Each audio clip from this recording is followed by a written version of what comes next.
Good morning and welcome to all of you. So आज हम अपना एक न्यू चैप्टर स्टार्ट करेंगे प्लांट फिजियोलॉजी का। चैप्टर बहुत इंटरेस्टिंग है, लेंदी है एंड कंसेप्चुअल भी है एग्ज़ाम पॉइंट ऑफ व्यू से। सो देखते हैं आगे अपना। The chapter is photosynthesis.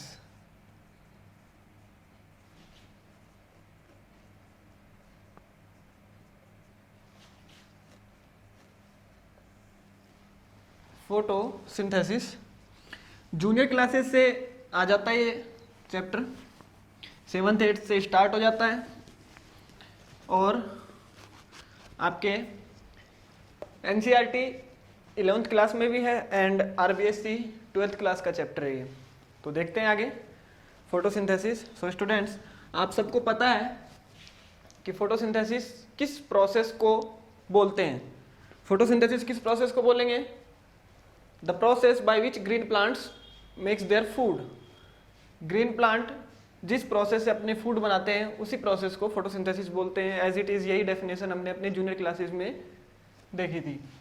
अभी यहाँ पर थोड़ा सा आगे डीप में जाएंगे और एक्चुअल में जो प्रोसेस है उसको जानने की कोशिश करेंगे। सो मैं यहाँ पे लिखता हूँ equation 6 CO2 plus 12 H2O in the presence of sunlight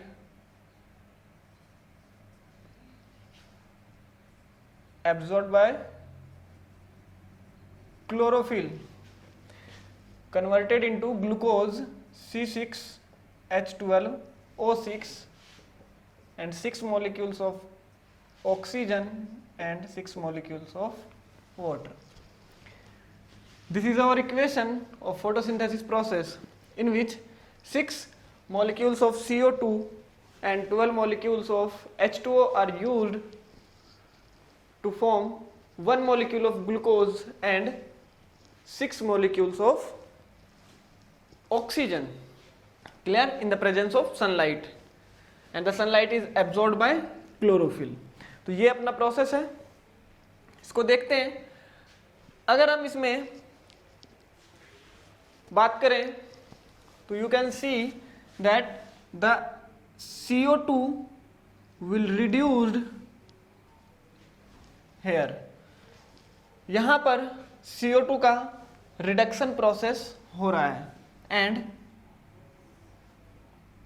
H2O will oxidised to form 6 molecules of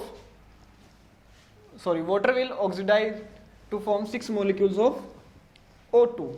ये अपना प्रोसेस है। अगर आप इसको डीपली देखेंगे तो यहां पर रिडक्शन का प्रोसेस हो रहा है एंड यहां पर ऑक्सीडेशन का प्रोसेस हो रहा है।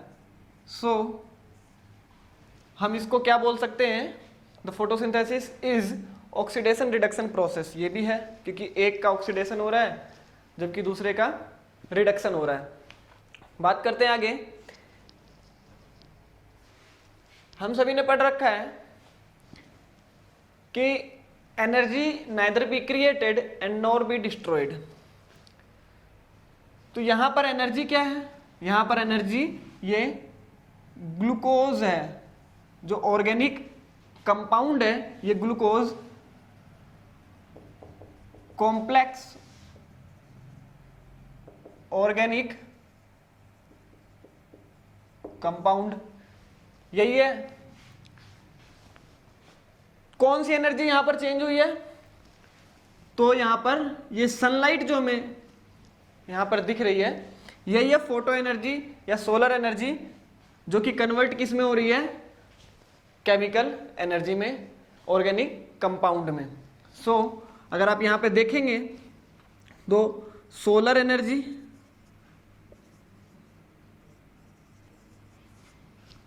Is converted into chemical compound, organic compound. ठीक है, तो मैं इसको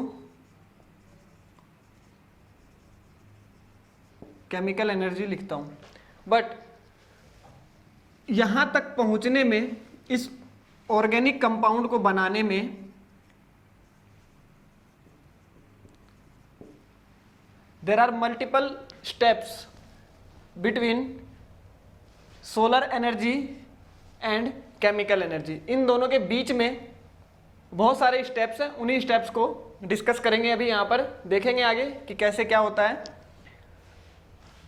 सो अगर फोटोसिंथेसिस की बात करें तो इस प्रोसेस को बेसिकली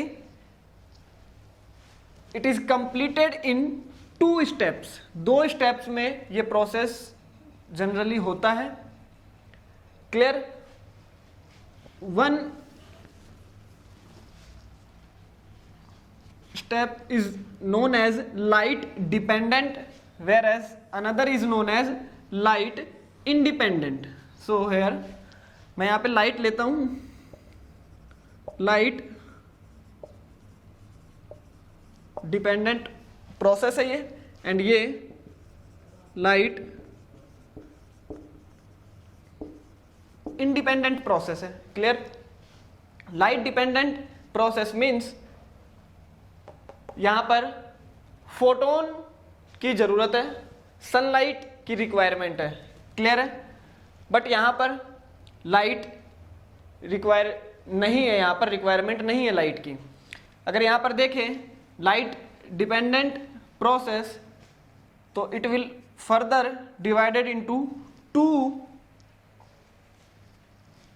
प्रोसेस और 2 cycles. One is non cyclic process and another is cyclic process. Clear? Light independent reaction जो है, ये light independent reaction day time में as well as night time में, दोनों ही टाइम पर ये रिएक्शन प्रोसीड होंगी। But light dependent reaction only and only occurs in daytime when the sunlight is available for plants. तो ये only and only daytime में होगा। क्लियर है?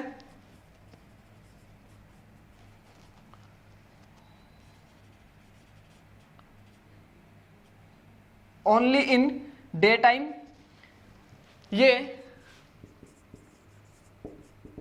Day time and night time दोनों में ही होगा। क्लियर है? बात करेंगे हम अपने इस प्रोसेस को जो कि है light dependent reaction, light dependent process. Clear है? तो अगर मैं यहां पर इससे रिलेटेड एनर्जी का फ्लो चार्ट बनाऊं, तो मैं यहां पर बोल रहा हूं कि ऑक्सीडेशन होगा एंड रिडक्शन होगा। तो कैसे होगा देखते हैं। यहां पर देखो, सोलर एनर्जी या फिर फोटो एनर्जी, ये लो फोटो एनर्जी, ये फोटो एनर्जी आएगी। आने के बाद ये फोटो एनर्जी किसके ऊपर एक्ट करेगी? ये सनलाइट। तो ये सनलाइट का एक्शन होगा H2O के ऊपर। सबसे पहले गौर करने वाली बात है, सबसे पहले H2O के ऊपर होगा। तो यहां पर देखो H2O, जब ये फोटो एनर्जी H2O के ऊपर आके एक्ट करेगी तो इस H2O का होगा क्या? ऑक्सीडेशन, और यहां से O2 रिलीज होगा एज अ बाई प्रोडक्ट। ये एक एनर्जी का फ्लो चार्ट है, इसमें कोई भी इक्वेशन को बैलेंस नहीं किया गया है। कितने H2O के मॉलिक्यूल्स होंगे, कितने O2 के बनेंगे, कोई मतलब नहीं है अभी। यहाँ पर सिर्फ और सिर्फ हम एक यहाँ पर एनर्जी का फ्लो चार्ट देख रहे हैं, और यहाँ से H आयन निकलेगा। अब जो यहाँ से एनर्जी रिलीज हुई है, इस एनर्जी का यूज किया जाएगा कहाँ पर? इस एनर्जी का ही यूज किया जाएगा इस CO2 को रिड्यूस करने में। क्लियर है? तो ये CO2 के ऊपर एक्ट होगा, इससे जो एनर्जी निकल रही है, और ये जो CO2 है ये बाद में रिड्यूस होगा। तो यहां पर मैं लिख देता हूं,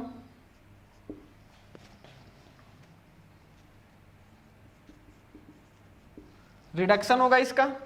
H2O का यहां पर ऑक्सीडेशन हुआ था। क्लियर है?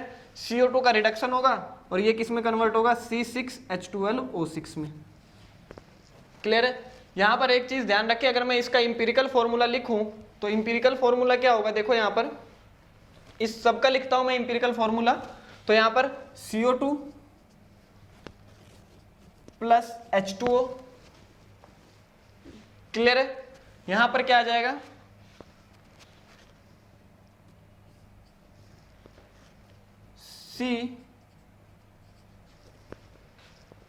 CH2O plus O2 plus H2O, ये है अपना इसका इंपीरिकल फॉर्मूला, क्लियर है। तो अगर आप यहां पर देखोगे तो यहां पर क्या हमें दिख रहा है कि CO2 है और H2O है, इन दोनों को मिला के ये बना और ये बना। यहां पे सबसे बड़ा जो हमें कंफ्यूजन क्रिएट होता है वो ये कि ये जो H2O है, ये H2O यहां पर आ गया है एक, और दूसरा यहां पर एज अ बाय प्रोडक्ट बोल लो, ये बाद में निकल जाता है, क्लियर है। सबसे बड़ा कंफ्यूजन ये है। और दूसरा क्या है, यहाँ पर जो CO2 है ये CO2 कन्वर्ट होगा किस में, O2 में, जो कि बचपन से अभी तक हमारे अंदर कंफ्यूजन यही है कि प्लांट्स जो है वो CO2 लेते हैं और O2 रिलीज करते हैं। तो जनरली यही थिंकिंग सबकी बनती है कि CO2 गया होगा और वो O2 में कन्वर्ट होकर निकल जाएगा। ये H2O का जो मॉलिक्यूल है दो, एक यहाँ पर आ जाएगा, एक बाहर निकल जाएगा, बट ये गलत है। ओके, गलत कैसे है, अभी इन्हीं सब चीजों को जानने की कोशिश करेंगे, थोड़ा सा डीप जाएंगे और एक्चुअल में प्रोसेस के अंदर हो क्या रहा है उसी को समझने की कोशिश करेंगे। सो स्टार्ट करते हैं अपना सबसे फर्स्ट स्टेप जो है फोटोसिंथेसिस का, light dependent reaction, clear. Light dependent reaction start करते हैं।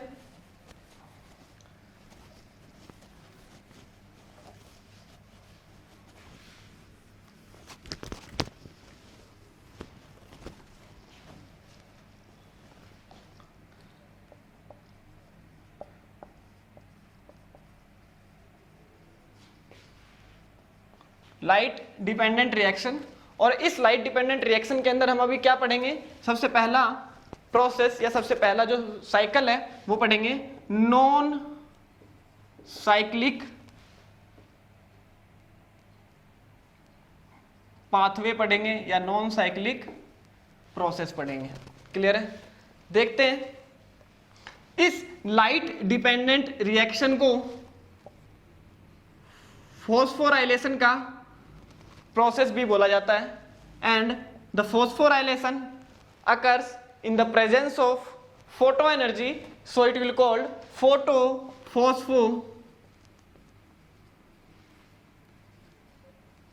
phosphorylation. Phosphorylation means what? Phosphorylation means the formation of ATP from ADP and inorganic phosphate. तो ATP का फॉर्मेशन ADP और इनऑर्गेनिक फॉस्फेट से वही कहलाएगा क्या, phosphorylation, and this process is occur due to photo energy, so it is called photo phosphorylation. Okay, clear. देखते हैं आगे लाइट डिपेंडेंट रिएक्शन में photo phosphorylation, and the complete name is non cyclic photo phosphorylation, यानी कि non cyclic photophosphorylation को पढ़ेंगे। Okay, सो discuss करते हैं अपना नॉन साइक्लिक फोटोफॉस्फोराइलेशन। हम सभी को पता है कि फोटोसिंथेसिस का प्रोसेस प्लांट सेल के अंदर कौन से ऑर्गेनेली में होगा। तो फोटोसिंथेसिस का प्रोसेस प्लांट्स के सेल के अंदर जो क्लोरोप्लास्ट है वहां पर होगा। एंड क्लोरोप्लास्ट, आप लोगों को पता है कि क्लोरोप्लास्ट जो है वो मेम्ब्रेनस स्ट्रक्चर है, और क्लोरोप्लास्ट के अंदर अगर देखें तो ग्रेना एंड स्ट्रोमा, इसके दो पार्ट हम अंदर डिस्टिंग्विश कर सकते हैं। स्ट्रोमा जो कि थाइलाकोइड से मिलके बना हुआ है, एंड ग्रेना जो कि यहाँ का मैट्रिक्स है। तो मैं एक थाइलाकोइड लेता हूं, एंड थाइलाकोइड को भी अगर आप देखें तो थाइलाकोइड भी डबल मेम्ब्रेनस स्ट्रक्चर है। थाइलाकोइड क्या है, double membranous structure. So this part is called apprised part of thylakoid, इसमें अप्रेस्ड पार्ट ऑफ थाइलाकोइड भी है and non appressed part of thylakoid भी है। क्लियर है? अप्रेस्ड पार्ट ऑफ थाइलाकोइड के पास क्या मिलेगा? Photo system second. ये हमने पहले प्रीवियस के लेक्चर के अंदर देखा हुआ है कि अप्रेस्ड पार्ट के अंदर PS सेकंड मिलेगा, whereas non appressed part के पास क्या मिलेगा? PS1। Photo system second and photo system first. Photo system क्या है? फोटो सिस्टम में एक इसका मेन पिगमेंट होता है जो कि इसका रिएक्शन सेंटर कहलाएगा, और इसके साथ बहुत सारे एसेसरीज पिगमेंट्स भी प्रेजेंट होते हैं, उसी को कहते हैं हम क्या? Photo system. इनका काम क्या है? इनका काम है सन एनर्जी को ट्रैप करना। ओके, तो हम सबसे पहले एक सेगमेंट लेते हैं थाइलाकोइड मेम्ब्रेन का, और उस सेगमेंट के ऊपर हम अपने इस प्रोसेस को, नॉन साइक्लिक फोटोफॉस्फोराइलेशन का जो प्रोसेस है, इसको देखते हैं कि वहां पर कैसे ये होगा। क्लियर है? तो मैं यहां पर सेगमेंट बना लेता हूं। ये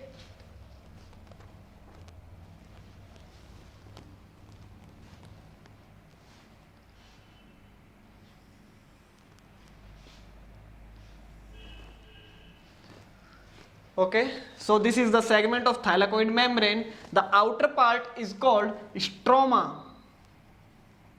and the inner part of thylakoid membrane is called lumen. इतना तो हमें पता है अच्छे से। अगर यहाँ पर मैं ये बनाऊं तो ये स्ट्रोमा का पार्ट है और ये इसका ल्यूमन का पार्ट है। तो ये मेम्ब्रेन है, मैंने एक छोटा सा सेगमेंट लिया इसका काट के, ये पूरा मेम्ब्रेन आएगा। तो इस मेम्ब्रेन के अंदर ल्यूमन और इसके आउटर साइड में स्ट्रोमा प्रेजेंट है। ओके, देखते हैं आगे।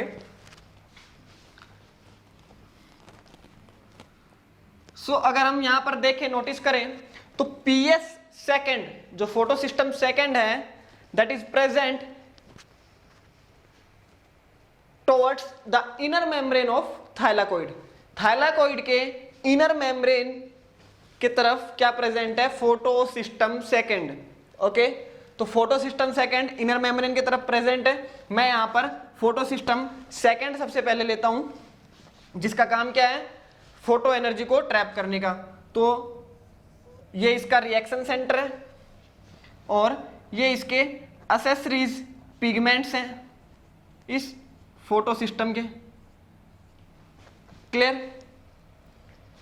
This reaction centre will get photo energy and the electron present in reaction center will become excited. इसके अंदर जो इलेक्ट्रॉन है वो एक्साइट करेंगे। क्लियर है? और अपने एक्साइटेड स्टेट में वो अपने ऑर्बिट को चेंज करेंगे, न्यूक्लियस से दूर जाने की कोशिश करेंगे। And these accessories pigments will absorb their respective wavelength of light and they will transfer the energy to the reaction center. ये सभी जो accessories pigments हैं, इन सभी का काम क्या है? ये अपने अपने रिस्पेक्टिव वेवलेंथ की लाइट को एब्जॉर्ब करेंगे। यहाँ का जो रिएक्शन सेंटर है, ये कौन सी वेवलेंथ की लाइट को एब्जॉर्ब करेगा? तो ये 680 नैनोमीटर की लाइट को एब्जॉर्ब करेगा, वेवलेंथ की लाइट को एब्जॉर्ब करेगा। ये हमने पहले से भी देखा हुआ है। तो यहाँ पर 680 नैनोमीटर की लाइट आएगी इसके ऊपर और ये इसको लेगा। क्लियर है? यहाँ पर एसेसरीज पिगमेंट्स जो हैं ये भी यहाँ पर एब्जॉर्ब करेंगे लाइट को और यहाँ से इलेक्ट्रॉन एक्साइट होके बाहर निकलेगा। क्लियर? जब ये इलेक्ट्रॉन बाहर निकलेगा then it will picked by primary electron acceptor which is present towards the outer membrane of thylakoid. जब ये दो इलेक्ट्रॉन निकलेंगे, यहां पर प्राइमरी इलेक्ट्रॉन एक्सेप्टर प्रेजेंट होगा जो कि थाइलाकोइड के आउटर मेम्ब्रेन की तरफ प्रेजेंट है और वो इसको एक्सेप्ट करेगा। मैं यहां पर लिखता हूं primary electron acceptor PEA। And यहां पर PEA अगर को देखें हम तो ये PEA क्या है? फियोफाइटिन नाम है इसका, फियोफाइटिन। क्लियर है? फियोफाइटिन में जब ये इलेक्ट्रॉन जाएगा, now the electron is in higher energy level. Electron अब जो यहां पर हायर एनर्जी लेवल में है और यहां से हायर एनर्जी लेवल से ये लोअर एनर्जी लेवल की ओर फर्दर मूव करेगा through ETC electron transport chain. So यहां पर ये जो पीईए है ये किसको ट्रांसफर करेगा, इस इलेक्ट्रॉन को P Q, and P Q stands for plaster quinine. Clear है, प्लास्टो क्विनिन नाम है इसका पी क्यू का। ये दो electron primary electron acceptor pheophytin transfer करेगा किसके पास, पी क्यू के पास, प्लास्टो क्विनिन के पास। सो मैं यहां पर दिखा देता हूं 2 electron. Clear,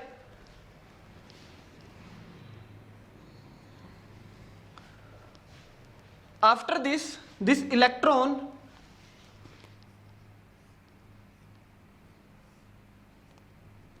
will transfer to cytochrome complex।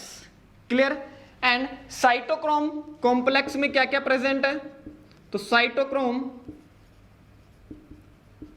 Complex में cytochrome B6 and cytochrome F present है। क्लियर है, यहां पर cytochrome B6 and cytochrome F present है।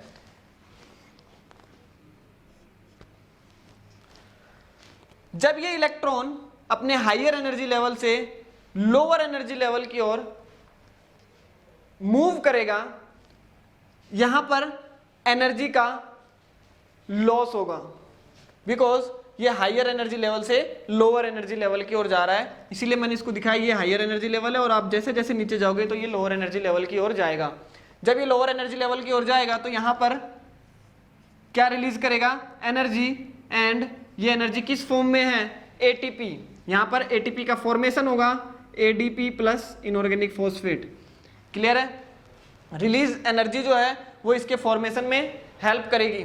सो अगर हम देखें यहां पर photo energy will converted into chemical energy and hence this process is called photophosphorylation, ATP phosphorylation. Clear है, उसके बाद नेक्स्ट आगे चलते हैं। साइटोक्रोम कॉम्प्लेक्स के बाद ये किसको दिया जाएगा, पीसी को, and PC stands for plaster cyanin. Clear, plaster cyanin. Okay, आगे अगर देखें ये प्लास्टोसाइनिन वापस इलेक्ट्रॉन किसको देगा, तो यहां पर पिगमेंट फोटो सिस्टम फर्स्ट भी प्रेजेंट है। जैसे ये फोटो सिस्टम सेकंड था, पीएस सेकंड था, तो ये पीएस फर्स्ट प्रेजेंट है। इस पीएस फर्स्ट के पास भी अपना एक रिएक्शन सेंटर है जो कि इसका मेन पिगमेंट कहलाएगा, और इस रिएक्शन सेंटर के चारों साइड क्या प्रेजेंट है, एसेसरीज पिगमेंट्स प्रेजेंट है। क्लियर है, तो ये रिएक्शन सेंटर के ऊपर भी फोटो एनर्जी को एब्जॉर्ब किया जाएगा और यहां से भी इलेक्ट्रॉन जो है वो एक्साइट होकर बाहर निकलेगा। क्लियर है, तो जब यहां से 2 इलेक्ट्रॉन एक्साइट होकर बाहर निकला तो इस 2 इलेक्ट्रॉन का जो यहां पर गैप है, जो ये होल जो क्रिएट हुआ है 2 इलेक्ट्रॉन्स का, इसको फिलअप कौन करेगा, ये इलेक्ट्रॉन फिलअप करेगा जो कि पीसी ने इसके पास आगे ट्रांसफर किया है। तो ये 2 इलेक्ट्रॉन ऐसे चलते आएंगे। अभी मैंने एक स्टैंडर्ड कंडीशन लिया जिसमें 2 इलेक्ट्रॉन को ही दिखा रहा हूं। क्लियर है, आगे समझाऊंगा अच्छे से इसको भी। 2 इलेक्ट्रॉन्स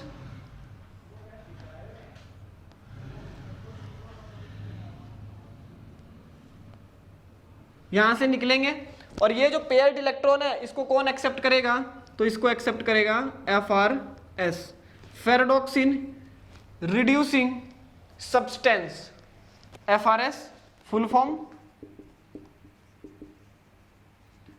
फेरोडॉक्सिन रिड्यूसिंग सब्सटेंस। ये जो फेरोडॉक्सिन रिड्यूसिंग सब्सटेंस है ये किसको ट्रांसफर करेगा, एफ डी को, and F D stands for फेरोडॉक्सिन.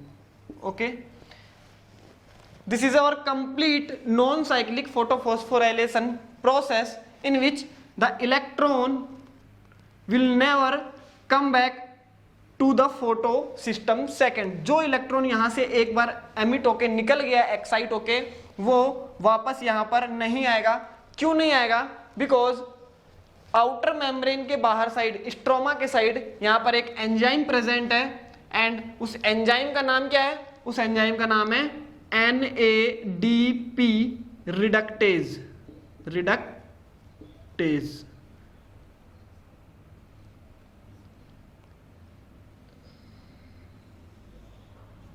NADP reductase उस एंजाइम का नाम है. और इस NADP रिडक्टेज का काम क्या है? इस NADP रिडक्टेज का काम है NADP से किसका फॉर्मेशन कराना? NADPH2 का फॉर्मेशन कराना. NADP रिडक्टेज इसको रिड्यूस करेगा NADPH2 में, और ये इलेक्ट्रॉन इसको यहां पर दे दिया जाएगा. ओके, यहां से जो इलेक्ट्रॉन निकला, यहां पर जो 2 इलेक्ट्रॉन का गैप आया है PS सेकंड में, इसको कौन फिल करेगा? ये भी यहां पर मुद्दे की बात है. तो इसको कौन फिल करेगा? यहां पर फोटोलाइसिस ऑफ वाटर ल्यूमेन के अंदर होता है.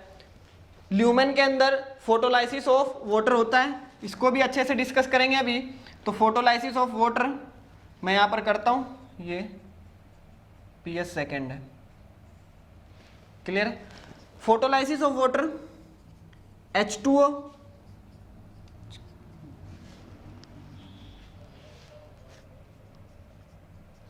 2 हाइड्रोजन एंड प्लस एक ऑक्सीजन का एटम, नेसेंट ऑक्सीजन, या फिर इसको आप ऐसे नहीं तो ऐसे लिख सकते हो, हाफ O2. ये एक अपना फोटोलाइसिस ऑफ वाटर की एक इक्वेशन है, बहुत ही सिंपल इक्वेशन है, बट ये इतनी इजीली नहीं होता यहाँ पर फोटोलाइसिस ऑफ वाटर. अभी जो यहाँ पर आपको याद रखने वाली बात है यहाँ पर, वो क्या याद रखना है? H2O का लाइसिस कहाँ पर हो रहा है? फोटोलाइसिस ऑफ वाटर कहाँ पर हो रहा है? वाटर का ऑक्सीडेशन कहाँ पर हो रहा है? तो वाटर का ऑक्सीडेशन हो रहा है थाइलाकोइड मेम्ब्रेन के अंदर, जो ल्यूमेन प्रेजेंट है वहां पर फोटोलाइसिस ऑफ वाटर हो रहा है. इलेक्ट्रॉन ट्रांसपोर्ट चेन कहां पर चल रहा है? तो इलेक्ट्रॉन ट्रांसपोर्ट चेन चल रहा है थाइलाकोइड मेम्ब्रेन में. क्लियर है? फोटो सिस्टम फर्स्ट और फोटो सिस्टम सेकंड कहां पर प्रेजेंट है? तो ये दोनों ही कहां प्रेजेंट है? थाइलाकोइड की मेम्ब्रेन में. क्लियर है? यहां से जो ये 2 इलेक्ट्रॉन हम देख रहे हैं, ये 2 इलेक्ट्रॉन फोटो सिस्टम सेकंड में जो इलेक्ट्रॉन की 2 इलेक्ट्रॉन की जो डेफिशिएंसी आई है, इस 2 इलेक्ट्रॉन को ये 2 इलेक्ट्रॉन जाके फिल करेंगे. क्लियर है? अब यहां से अगर हम सब चीज देखें तो एक चीज जो हमें सीधे सीधे समझ में आती है कि अगर हम एक मॉलिक्यूल O2 का बनाए, यहां पर हाफ O2 है, तो अगर 2 वाटर के मॉलिक्यूल का यहां पर फोटोलाइसिस होगा तो यहां पर एक मॉलिक्यूल O2 का बनेगा. क्लियर है? एक मॉलिक्यूल किसका बनेगा? O2 का. अगर 2 मॉलिक्यूल वाटर हैं तो ये एक मॉलिक्यूल O2 का बनाएंगे. इसीलिए तो मैंने इधर लिखा था फोटोसिंथेसिस के प्रोसेस में 12H2O will converted into glucose plus 6 O2. तो 12H2O ने 6 O2 का फॉर्मेशन करवाया, तो यानी कि 2 H2O ने एक O2 का फॉर्मेशन करवाया है. और जो ये O2 है, ये एज अ बाय प्रोडक्ट यहां से बाहर निकल जाता है. ओके, क्लियर है? उसके बाद आगे बात करते हैं. इसी में देखते हैं, इस फोटोलाइसिस ऑफ वाटर को अच्छे से समझते हैं. यहां पर कैसे होता है, इधर मैं रब करता हूं, यहां पर समझाता हूं. देखो, अगर बात करें H2O, तो यहां पर 4 मॉलिक्यूल्स H2O के लिए जाएंगे. क्लियर है? और किस में कन्वर्ट होगा? 4H plus 4OH. क्लियर? ये जो 4H है, यहां से ये 4HIN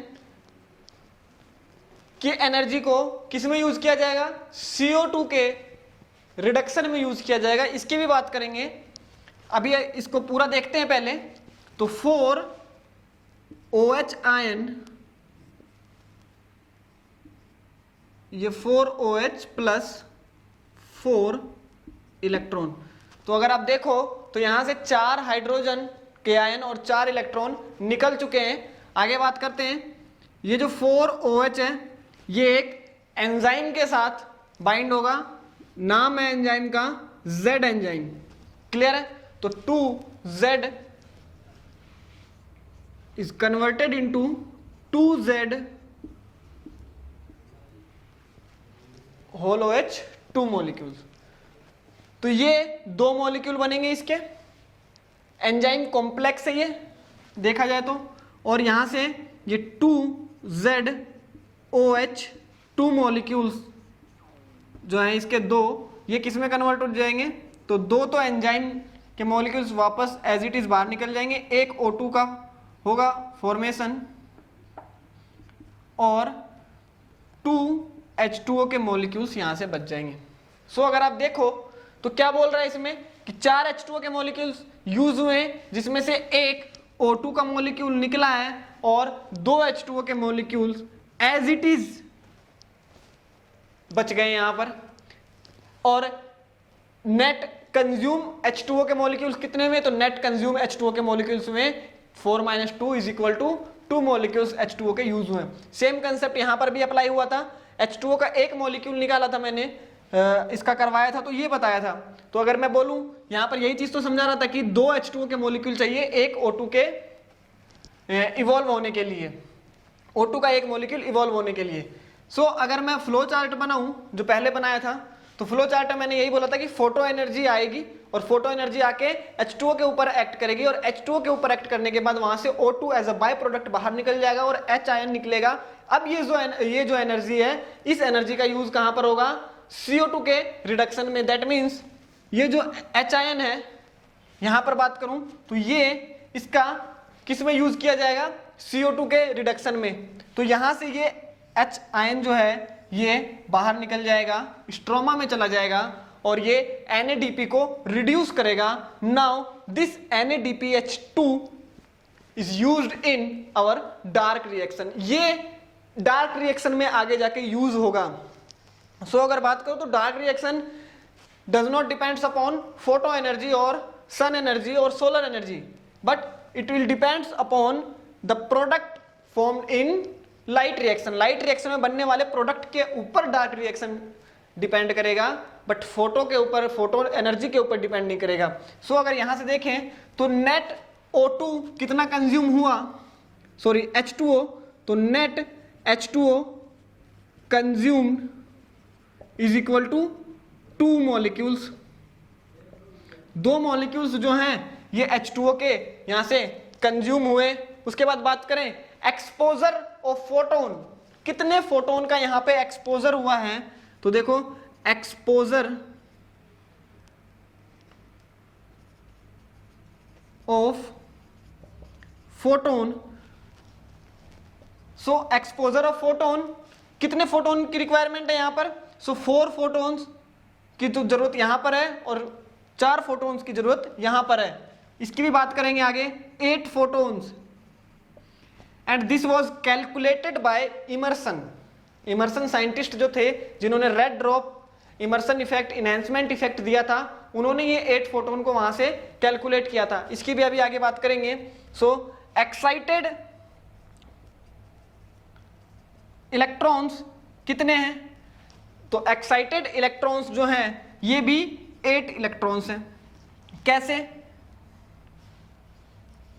PS सेकंड के अंदर 4 इलेक्ट्रॉन और PS फर्स्ट के अंदर भी 4 इलेक्ट्रॉन। और ये जो 8 फोटोन है ये कहां कहां रिक्वायर्ड है, तो PS सेकंड के अंदर भी 4 फोटोन की जरूरत है और PS 1 के अंदर भी 4 फोटोन की जरूरत है। आ रही बात समझ में? कैसे, अगर आप यहां से बात करें हम, तो 8 इलेक्ट्रॉन कैसे निकले, यहां से एक H2O का मॉलिक्यूल मैंने एग्जांपल के लिए लिया था, तो एक H2O के मॉलिक्यूल से मैंने यहां से 2 इलेक्ट्रॉन निकाले थे, तो यहां से 2 इलेक्ट्रॉन यहां से भी निकलेंगे और फिर 2 इलेक्ट्रॉन यहां से भी निकलेंगे, तभी इस गैप को ये वाला इलेक्ट्रॉन आके फिल करेगा और इस गैप को ये इलेक्ट्रॉन जाके फिल करेगा। तो ये सिंपल एक H2O का मॉलिक्यूल था। अगर मैं यहां पर कंप्लीट 1 मॉलिक्यूल ऑफ O2 बनाऊं तो यहां पे 2 H2O बनाना पड़ेगा और वहां पर 4 इलेक्ट्रॉन यहां से निकलेंगे और 4 इलेक्ट्रॉन यहां से निकलेंगे। मींस टोटल अगर बात करें फोटोन रिक्वायरमेंट की, तो टोटल फोटोन रिक्वायरमेंट देखो यहां पर ऊपर लिखा हुआ है। क्वांटम रिक्वायरमेंट कितने हैं, तो क्वांटम रिक्वायरमेंट है 8। Quantum requirement means the number of photon required for the evolution of 1 molecule of O2। O2 का एक मॉलिक्यूल बनाने के लिए जितने फोटोन की जरूरत होगी वही कहलाएगा quantum requirement and it will be equal to 8। Clear. So next term आता है quantum yield. Quantum yield means the number of O2 molecules evolve by 1 photon. 1 photon के थ्रू कितने O2 के मॉलिक्यूल इवॉल्व होंगे, तो एक O2 के molecule को इवॉल्व होने के लिए 8 फोटोन चाहिए थे, तो एक फोटोन से बनने वाले O2 1/8 and it will equal to 12.5% quantum yield. So यहां पर अपना ये कंप्लीट होता है नॉन साइक्लिक फोटोफॉस्फोराइलेशन का प्रोसेस। आगे बात करते हैं जो नेक्स्ट एक और है यहां पर ऑप्शनल, उसकी भी बात करेंगे कि दूसरा एक और कौन सा फोस्फोराइलेशन का प्रोसेस है जो साइक्लिक फोटोफॉस्फोराइलेशन का प्रोसेस है उसको देखेंगे। अभी ये अपना नॉन साइक्लिक फोटोफॉस्फोराइलेशन कंप्लीट होता है।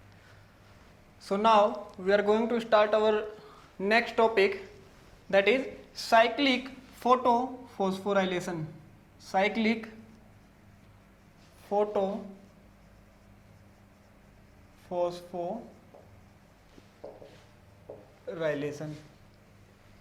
क्लियर।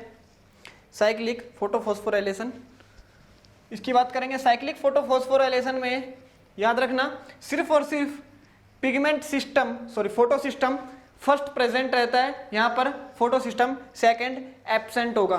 तो फोटो सिस्टम सेकंड अगर एब्सेंट है मींस यहां पर फोटोलाइसिस ऑफ वाटर नहीं होगा, बिकॉज फोटोलाइसिस ऑफ वाटर जो है वो फोटो सिस्टम सेकंड के साथ एसोसिएट रहता है।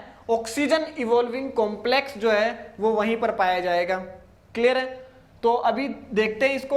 अगर मैं यहां पर बनाऊं ये वापस थाइलाकोइड की मेम्ब्रेन, और इस थाइलाकोइड की मेम्ब्रेन में कौन प्रेजेंट होगा, तो इस थाइलाकोइड की मेम्ब्रेन में फोटो सिस्टम फर्स्ट प्रेजेंट होगा। क्लियर है। तो इस थाइलाकोइड की मेम्ब्रेन में कौन प्रेजेंट है, तो फोटो सिस्टम फर्स्ट प्रेजेंट है। तो ये मैं फोटो सिस्टम फर्स्ट बना लेता हूं सीधा ही। इसका एक रिएक्शन सेंटर होगा एंड एसोसिएटेड जो पिगमेंट्स है वो भी प्रेजेंट होंगे। सो यहां से अगर इलेक्ट्रॉन एक्साइट होके निकला तो ये फर्स्ट इलेक्ट्रॉन एक्सेप्टर के पास जाएगा and who will be the first electron acceptor from PS first, PS second में कौन था फर्स्ट इलेक्ट्रॉन एक्सेप्टर, तो वहां पर थियोफाइटिन था, बट यहां पर पीएस फर्स्ट में वही होगा कौन, FRS, ferredoxin reducing substance. Clear है। This FRS will transfer electron to FD, ferredoxin वापस से। Clear. And the ferredoxin will transfer it to cytochrome B6. Clear है. After this will goes to PQ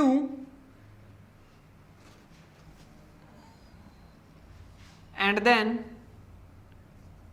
cytochrome F, PC and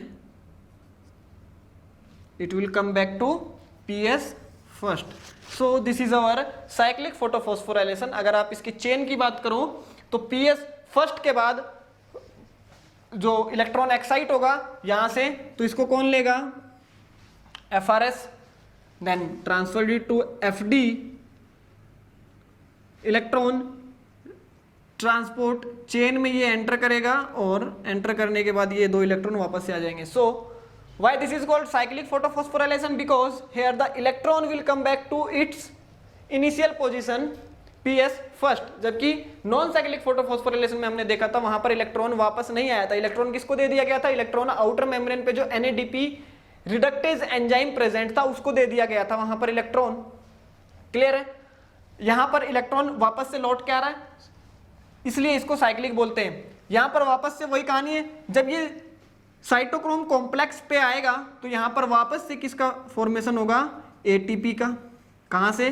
ADP और inorganic phosphate से। ये लो same चीज। Clear है? Photo energy will converted into ATP chemical energy, hence this process is called phosphorylation, photophosphorylation. Clear है? ये था अपना cyclic photophosphorylation. यहां पर कोई भी फोटोलाइसिस ऑफ वाटर का नहीं हो रहा है कुछ भी। तो फोटोलाइसिस ऑफ वाटर नहीं हो रहा है तो यहां पर क्या चीजें हैं? First point, no oxygen evolve, कोई भी ऑक्सीजन यहां पे नहीं इवॉल्व होगा। सेकंड, यहां पर NADP रिडक्टेज एंजाइम नहीं है, यहां पे इलेक्ट्रॉन भी वापस घूम के आ चुका है, तो नो NADPH2 फॉर्मेशन अकर। तो कोई भी NADPH2 का फॉर्मेशन नहीं होगा, कोई भी ऑक्सीजन यहां पे इवॉल्व नहीं होगा, only PS first is present involve, PS second यहां पे इन्वॉल्व नहीं होगा। आ रही बात समझ में? इतनी बात समझ में आने के बाद अब आगे बात करते हैं कब ये साइक्लिक फोटोफॉस्फोराइलेशन का प्रोसेस जरूरी है। सो देखो यहां पर हमने देखा था कि ATP का फॉर्मेशन हो रहा है, but this ATP is used by this process itself. इस प्रोसेस के थ्रू इस ATP का यूज कर लिया जाएगा। इसको हम आगे अपने कीमोऑस्मोटिक हाइपोथेसिस में देखेंगे कैसे। नॉन साइक्लिक में भी यहां पर ATP का फॉर्मेशन हुआ था तो वो भी यूज कर लिया जाएगा। अभी हम आगे बात करते हैं कि इस साइकिल का मतलब इसकी जरूरत कब पड़ेगी। सो जब NADPH2 प्रॉपर अमाउंट में प्रेजेंट होगा प्लांट्स के पास, बट ATP की अगर वहां पर रिक्वायरमेंट पड़ी, कब? डार्क रिएक्शन में, जब हम आगे चलेंगे, जो कि लाइट इंडिपेंडेंट रिएक्शन है, वहां पर अगर डार्क रिएक्शन में ATP की जरूरत पड़ी, अगर NADPH2 वहां पर है, सो साइक्लिक फोटोफॉस्फोराइलेशन में वहां पर शिफ्ट कर दिया जाता है प्रोसेस को। वहां पर नॉन साइक्लिक फिर नहीं होगा, साइक्लिक फोस्फोराइलेशन होता है। तो इसकी जरूरत कब पड़ती है? इसकी जरूरत इस कंडीशन में ही पड़ती है जब डार्क रिएक्शन के लिए ATP की जरूरत पड़े और NADPH2 का एक्सेस अमाउंट प्लांट्स के पास प्रेजेंट है। क्लियर? सो ये अपना नॉन साइक्लिक भी पूरा हो गया एंड साइक्लिक फोटोफॉस्फोराइलेशन भी पूरा हो गया। सबसे लास्ट एंड इंटरेस्टिंग टॉपिक जो है कीमोऑस्मोटिक हाइपोथेसिस, उसके बारे में डिस्कस करेंगे। तो आइए उसके बारे में देखते हैं एक बार। Clear?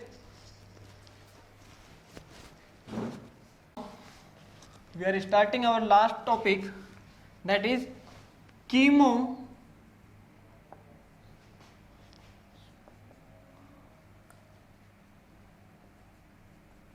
chemiosmotic hypothesis. So chemiosmotic hypothesis was given by Peter Mitchell. इसके द्वारा दिया गया था। ये किस लिए दिया गया था? कीमोऑस्मोटिक hypothesis, this hypothesis was explained for the formation of ATP की ATP का फॉर्मेशन कैसे हो रहा है उस चीज को एक्सप्लेन करने के लिए ये हाइपोथेसिस दी गई थी। किसके द्वारा? इस साइंटिस्ट के द्वारा। क्लियर है? इसकी बात करते हैं आगे। अब आगे तो इस हाइपोथेसिस में क्या होता है, देखो इस हाइपोथेसिस में दो तीन चीजें जो हैं, जो हम एक अपना आइडियल कंडीशन लेके चलेंगे जहां पर कि फोटोलाइसिस ऑफ वाटर भी हो रहा है, वहां पर NADP रिडक्टेज एंजाइम भी प्रेजेंट है, दोनों फोटो सिस्टम भी प्रेजेंट है। तो वो कौन सा एक आइडियल कंडीशन है? नॉन साइक्लिक फोटोफॉस्फोराइलेशन का है हमारे पास एक आइडियल कंडीशन एग्जांपल। उसी को लेके समझेंगे यहां पर नॉन साइक्लिक फोटोफॉस्फोराइलेशन को। यहां पर मैं थाइलाकोइड की मेम्ब्रेन बनाता हूं,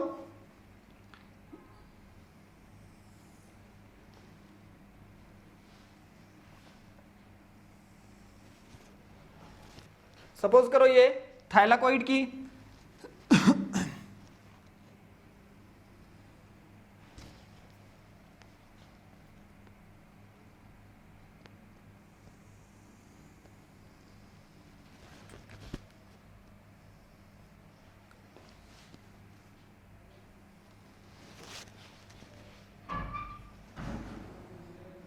क्लियर है, ये थाइलाकोइड की मेम्ब्रेन है। ये थाइलाकोइड की मेम्ब्रेन के बाद यहां पर हम देखते हैं कि ये इसका एप्रेस्ड पार्ट है। सो यहां पर क्या प्रेजेंट है, फोटो सिस्टम सेकंड प्रेजेंट है यहां पर। चलो ये फोटो सिस्टम सेकंड भी यहां प्रेजेंट है। इस फोटो सिस्टम सेकंड के ऊपर क्या आएगा, तो यहां पे फोटो एनर्जी का एक्सपोजर होगा और इस फोटो एनर्जी के एक्सपोजर होने की वजह से a pair of electron will become excited and it will go to the primary electron acceptor which is called pheophytin. So ये pheophytin के पास जाएगा ये 2 electron.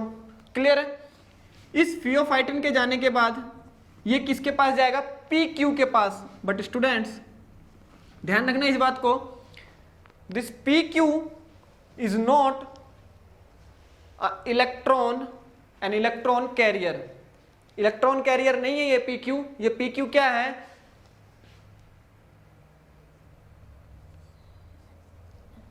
This is H ion carrier, means proton carrier. It is a proton carrier.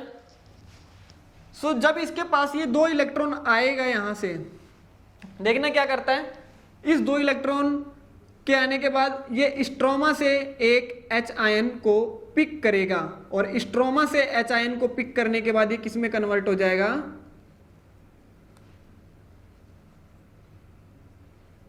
PQH2 में। And then ये एक H ion या फिर 2 H ion ले लो यहां पर, अगर 2 इलेक्ट्रॉन है तो PQH2 में ये कन्वर्ट होगा। उसके बाद क्या होगा, ये PQH2 यहां पर अगर साइटोक्रोम कॉम्प्लेक्स बनाऊं मैं, कंप्लीट बना देता हूं मैं साइटोक्रोम कॉम्प्लेक्स, और इस साइटोक्रोम कॉम्प्लेक्स से होते हुए ये इलेक्ट्रॉन को किस में डाल देगा, सॉरी हाइड्रोजन को किस में डाल देगा, इसके ल्यूमेन में डाल देगा, H आयन को। क्लियर है, और इस H आयन को ल्यूमेन में डालने के बाद ये खुद किस में कन्वर्ट हो जाएगा, वापस से PQ में कन्वर्ट हो जाएगा। तो जब ये इसको इलेक्ट्रॉन ट्रांसफर करने आएगा उसी टाइम ये हाइड्रोजन को इधर डालेगा और ये वापस से अपना PQ स्टेट में चला जाएगा। तो इलेक्ट्रॉन अब किसके पास पहुंच गया, ये 2 इलेक्ट्रॉन इसके पास पहुंच गया। यहां से ये 2 इलेक्ट्रॉन किसको दिया जाएगा, यहां से ये 2 इलेक्ट्रॉन वापस से PC को दिया जाएगा and this PC will transfer this electron to PS first. So अगर आप देखें तो ये PS first non appressed part में प्रेजेंट है और मैंने यहीं पर बनाने की कोशिश भी करी है ताकि इजीली समझ में आ जाए। ये अप्रेस्ड पार्ट में, ये नॉन अप्रेस्ड पार्ट में है। ये जो हाइड्रोजन आयन है ये किसने अंदर डाला है, तो ये साइटोक्रोम से होते हुए अंदर आया है। बट जब ये साइटोक्रोम के पास आएगा then the electron will lose energy and this energy will cause the formation of ATP। Clear है, नाउ ये जो ATP है इसी ATP का यूज इस हाइड्रोजन आयन को नीचे लाने में किया जाता है। बहुत ही इंपॉर्टेंट पॉइंट है, यहां पर जो ATP का फॉर्मेशन हुआ है इसी ATP का यूज इस हाइड्रोजन आयन को यहां पर ल्यूमेन के अंदर ट्रांसफर करने के लिए किया जाता है। NCERT page number 215 second paragraph second line बिल्कुल यही बोलती है, the energy is used to pump to cross the proton across membrane या फिर to transfer the proton across membrane.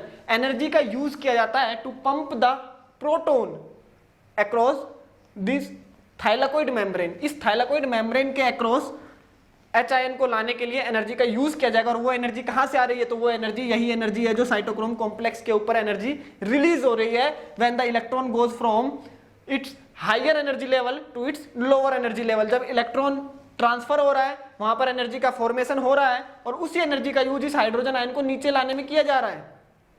बहुत ही मुद्दे की बात। इसी तरीके से अगर वहां पर देखें साइक्लिक फोटोफॉस्फोराइलेशन में, तो साइक्लिक फोटोफॉस्फोराइलेशन में भी PQ आया था। कब आया था? साइटोक्रोम B6 के बाद PQ, और उस PQ के बाद कौन आया था? Cytochrome F। तो when the electron goes from PQ to cytochrome F, then the PQ will take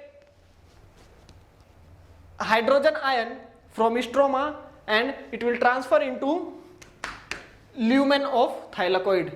और वहां पर भी एनर्जी रिलीज हो रही थी साइटोक्रोम कॉम्प्लेक्स पे, तो वहां पर भी इसका यूज कर लिया जाएगा इसको पंप करने के लिए। मतलब कि ये एक एक्टिव प्रोसेस है। क्लियर है? यहां तक आ रही है बात समझ में? नेक्स्ट क्या होगा? इसके ल्यूमन में फोटोलाइसिस ऑफ वाटर होगा। तो फोटोलाइसिस ऑफ वाटर को मैं यहां पर दिखा देता हूं। कंप्लीट 4 मॉलिक्यूल्स लेंगे हम, और इस 4 मॉलिक्यूल्स लेने के बाद क्या होगा? एक तो 4 इलेक्ट्रॉन होगा यहां से रिलीज, 4 हाइड्रोजन होगा, एक O2 का मॉलिक्यूल होगा और 2 H2O का मॉलिक्यूल। ऐसे कैसे बच जाएगा? मैं इसको कंप्लीट लिख देता हूं। अभी मैंने यहां पर एक ही साइकिल चलाया है, बट अगर मैं यहां पर 2 साइकिल चलाऊं तो यहां पे 4-4 इलेक्ट्रॉन हो जाएंगे हर जगह। एक कंप्लीट प्रोसेस ले रहे हैं जहां पर मैंने क्वांटम यील्ड और क्वांटम रिक्वायरमेंट समझाया था, जहां पर 8 फोटोन की जरूरत है और 8 ही इलेक्ट्रॉन वहां पर एक्साइट होंगे। तो 4 इलेक्ट्रॉन यहां से, 4 इलेक्ट्रॉन यहां से। अभी मैं यहां पर 2-2 इलेक्ट्रॉन लेके समझा रहा हूं, बट यहां से इस इलेक्ट्रॉन को दे दिया जाएगा। क्लियर है? तो यहां से अभी 2 है तो तुम 2, आप 2 ले सकते हो। फिर यहां पर एक ऑक्सीजन का एटम ही बनेगा, एक ऑक्सीजन का मॉलिक्यूल नहीं बनेगा। मैं ये कंप्लीट बना रहा हूं ताकि मैं 4 मॉलिक्यूल्स ऑफ H2O ले सकूं। क्लियर है? इसको मैं कंप्लीट समझाने की कोशिश कर रहा हूं। यहां पर आगे बात करते हैं। देखो यहां से हाइड्रोजन आयन ये बच गया, और मैंने वहां पर ये भी बताया था कि ये जो हाइड्रोजन आयन है ये निकल के कहां चला जाएगा? NADP रिडक्टेज के पास चला जाएगा, और वहां पर किसका फॉर्मेशन होगा? NADPH2 का। तो ये देखो जब ये PS फर्स्ट से निकलेगा तो ये वापस से किसके पास जाएगा? ये वापस से FRS जो कि आउटर मेम्ब्रेन के पास प्रेजेंट है, इसके पास ये ट्रांसफर करेगा, और FRS के बाद ये किसको ट्रांसफर होगा?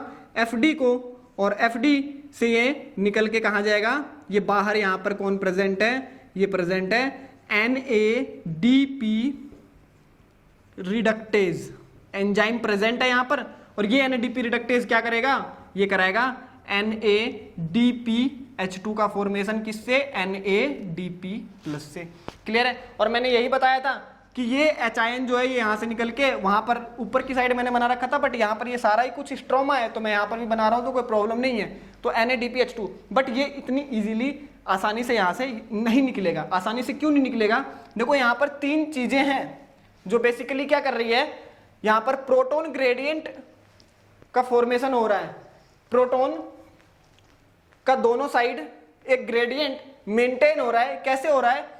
देखो जब फोटोलाइसिस ऑफ वाटर होगा तो यहां पे हर वाटर मॉलिक्यूल के साथ 2 हाइड्रोजन आयन अंदर आएंगे, यानी कि ल्यूमन में 2 हाइड्रोजन आयन बढ़ेगा हर वाटर मॉलिक्यूल के लाइसिस होने पे, प्लस हर वाटर मॉलिक्यूल के लाइसिस होने पे 2 हाइड्रोजन आयन तो यहां बढ़ेगा, 2 इलेक्ट्रॉन इसको दे दिया जाएगा, तो उसी 2 इलेक्ट्रॉन के ट्रांसफर होते टाइम 2 हाइड्रोजन आयन वापस से इधर आ जाएगा नीचे PQ के वजह से। यहां पर कंपैरेटिवली हाइड्रोजन आयन का कंसंट्रेशन बढ़ रहा है। तीसरा पॉइंट, जब NADP रिडक्टेज एंजाइम NADP को रिड्यूस करेगा तो यहां पर भी H आयन का यूज किया जाएगा, जो कि H आयन कहां प्रेजेंट है? स्ट्रोमा में प्रेजेंट है। ये तभी तो स्ट्रोमा से अंदर आया है। तो मैं इसको वहां पर बदल के बोल रहा था कि ये H आयन बाहर जाके जुड़ रहा है, बट ये H आयन बाहर जा रहा है स्ट्रोमा में, और स्ट्रोमा का H आयन अगर यहां से जुड़ रहा है तो बात बोलने में कोई प्रॉब्लम नहीं है कि इसी H आयन की वजह से इसका फॉर्मेशन हो रहा है, और ये आगे जाके किसका रिडक्शन करवाएगा? CO2 के रिडक्शन में इसका यूज किया जाएगा। तभी तो मैंने बोला था कि ऑक्सीडेशन ऑफ वाटर में जो एनर्जी रिलीज होगी उसका यूज CO2 के रिडक्शन में किया जाएगा। देखो यहां पर NADPH2 का फॉर्मेशन होने की वजह से यहां से H आयन को लिया जाएगा स्ट्रोमा से। इन तीनों को कलेक्टिव फॉर्म में देखें अगर, तो क्या हो रहा है? सबसे पहले तो ल्यूमेन के अंदर H आयन कंसंट्रेशन बढ़ रहा है फोटोलाइसिस ऑफ वाटर होने की वजह से। H आयन को PQ के द्वारा लाके अंदर डाला जा रहा है, तो यहाँ से बाहर से स्ट्रोमा से एच आयन कंसंट्रेशन कम हो रहा है और and comparatively increase in its lumen, और ल्यूमेन के अंदर वो इंक्रीज हो रहा है। थर्ड, NADP रिडक्टेज भी एच आयन को यूज कर रहा है, तो एच आयन को यूज करने की वजह से यहाँ पर भी स्ट्रोमा के एच आयन को यूज किया जा रहा है। मीन्स कि तीनों के कैलकुलेटेड फॉर्म में देखें तो यहाँ पर एक प्रोटोन ग्रेडियंट बन रहा है, and this proton gradient will cause the proton motive force, proton motive force.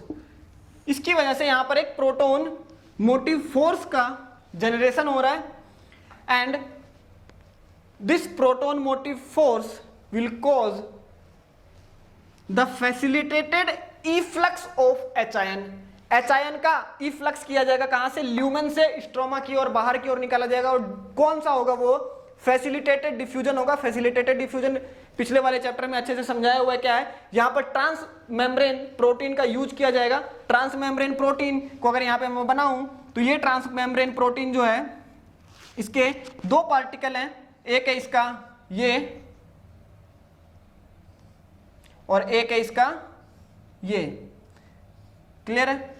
इसको बोलेंगे F0 पार्टिकल और इसको बोलेंगे F1 particle, and this trans membrane protein will give the passage for the facilitated diffusion of proton। Proton के facilitated diffusion के लिए यही रास्ता प्रोवाइड करवाएगा। यहां से यहां पे और क्या प्रेजेंट है, यहां पे एटीपी सिंथेज नाम का एंजाइम प्रेजेंट है। इसको एटीपी सिंथेज नाम का एंजाइम प्रेजेंट होने की वजह से जब ये हाइड्रोजन बाहर की ओर इफ्लक्स करेगा, निकलेगा फैसिलिटेटेड डिफ्यूजन के through, then it will activate the ATP synthase enzyme, and by the activation of ATP synthase enzyme the formation of ATP takes place। तो formation of ATP यहां पर होगा किसकी वजह से, ATP synthase enzyme की वजह से। तो यहां पर बना देता हूं मैं ADP प्लस IP, और ये किस में कन्वर्ट होगा, ATP में, और यहां पर यूज कौन हो रहा है, तो यहां पर यूज हो रहा है ATP synthase enzyme। क्लियर। मैं इसको अच्छे से बनाता हूं, पता नहीं यहाँ पे दिख रहा है नहीं दिख रहा है नीचे। इस मेम्ब्रेन को मैं थोड़ा सा छोटा ले लेता हूं।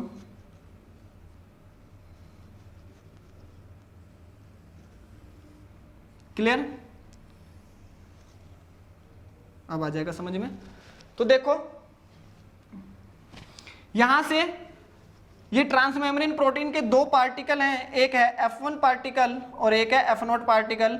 F0 पार्टिकल जो है वो एम्बेडेड होता है किधर, इनर साइड, तो ये F0 पार्टिकल और ये F1 पार्टिकल। ऑक्सीजोम अगर पढ़ा होगा माइटोकॉन्ड्रिया में तो वो भी हम आगे देखेंगे अपने रेस्पिरेशन वाले चैप्टर में, बट यहाँ पर इसको देखते हैं। यहाँ पर कौन प्रेजेंट है, यहाँ पर ATP सिंथेज नाम का एंजाइम प्रेजेंट है, और ATP सिंथेज एंजाइम जो है ये एक्टिवेट होगा, किस लिए एक्टिवेट होगा, due to efflux of hydrogen ion. तो ये किसका फॉर्मेशन करेगा, ADP प्लस IP ATP में कन्वर्ट होगा। क्लियर है। सो अगर हम देखें यहाँ पर तो जो ATP फॉर्म हो रहा था यहाँ पर मेम्ब्रेन के पास, थाइलाकोइड मेम्ब्रेन में, उस ATP का यूज तो हाइड्रोजन आयन को पंप करने में किया जा रहा था, बट एक्चुअल में ATP का फॉर्मेशन यहां पर हो रहा है। क्लियर है।